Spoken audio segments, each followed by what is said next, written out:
Welcome back to Dipansh video time. In this video, I'm going to be showing you how you can make a tower defense shooting game in Scratch. So let's get started. So for the first thing we need to do is create the main line the enemy is going to follow. So after you get the main line, we are just done. All you need to do is then create the main line, create a zombie, and then I'm gonna show you what to do. Create two little boxes like this. So it doesn't need to be like mine. You can just experiment with everything. You can make the zombie bigger, the line bigger, but these two are necessary. So just first play around with everything to get the zombie and the map. Then after that, add these two rectangles inside, and then we'll be good to go. So you can pause the video and make your map an enemy, and then we can start the main game. Okay, so the first thing that we need to do is when green flag clicked, we need to hide. It's hide,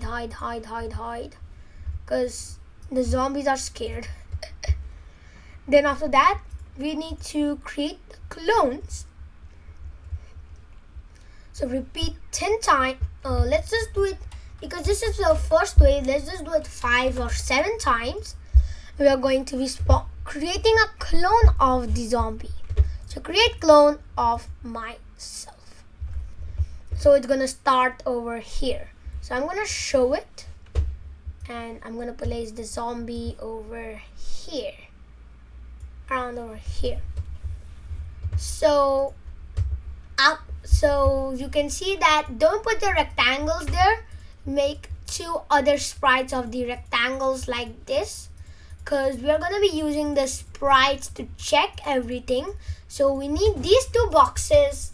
So just copy it and paste it in new sprites and costumes of the same sprite to be something like this. And the normal should have none of the rectangles.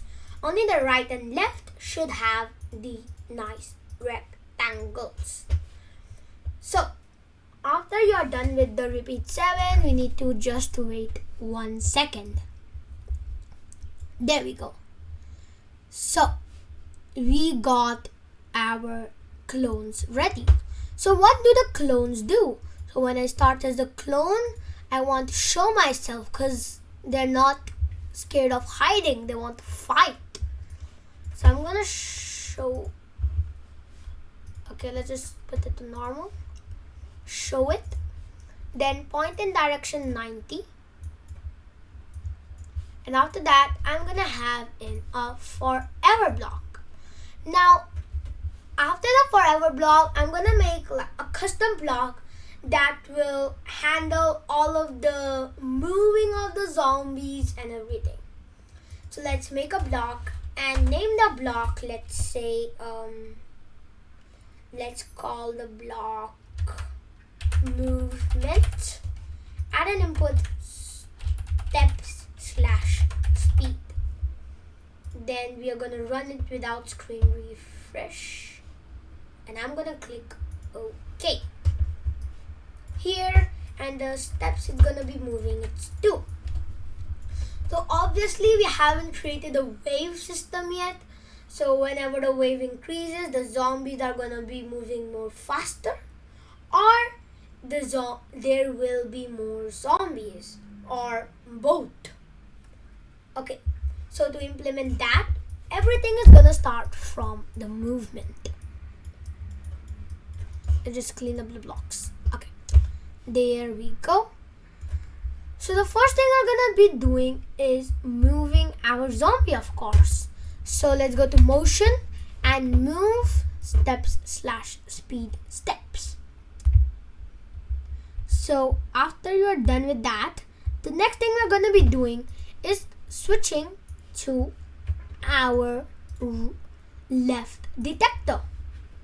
our right detector. And when it switch custom to the right detector, and if it is touching the color dark green, which is the background color,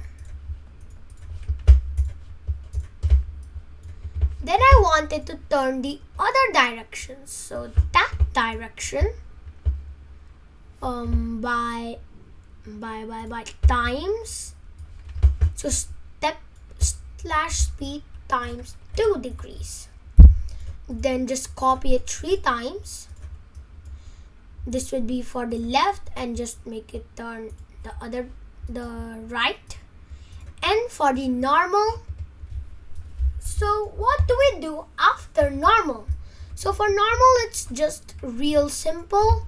You need to go to get a greater symbol operator, then go to motion and find X position. It's greater than 239. Then we need to just delete the clone. To delete this clone, put it in here, put it in there, and the zombie movement is done. So you can see that the zombies are spawning. It's just wiggly and following the line. So it's working. And then after that, after it reaches the end, it's just gonna despawn. So if you like this, you can, I'm just gonna play with my line a little bit. So I'm gonna touch here. So this time I'm gonna make it a little bit like lower, a little bit upper for this part. I'm gonna make more space for the players to spawn in their zombies, actually. Because if there's not much space to spawn in the zombies, then what's the point? I mean, spawn in towers. Then what's gonna be the point of having a tower defense shooter game when there's no space to add in the shooters? Think of it as like that. So after adding in some minor changements, let's see what will happen. Is my map good enough for the zombies, or do they hate it? So I want to see over here. Like if you put like in a very wiggly space, ooh, they handle it real well. And there we go. So this is the first part of the tower defense game. I hope you like this video. Please like and subscribe. Until next time, Dipansh video time is out. Bye-bye.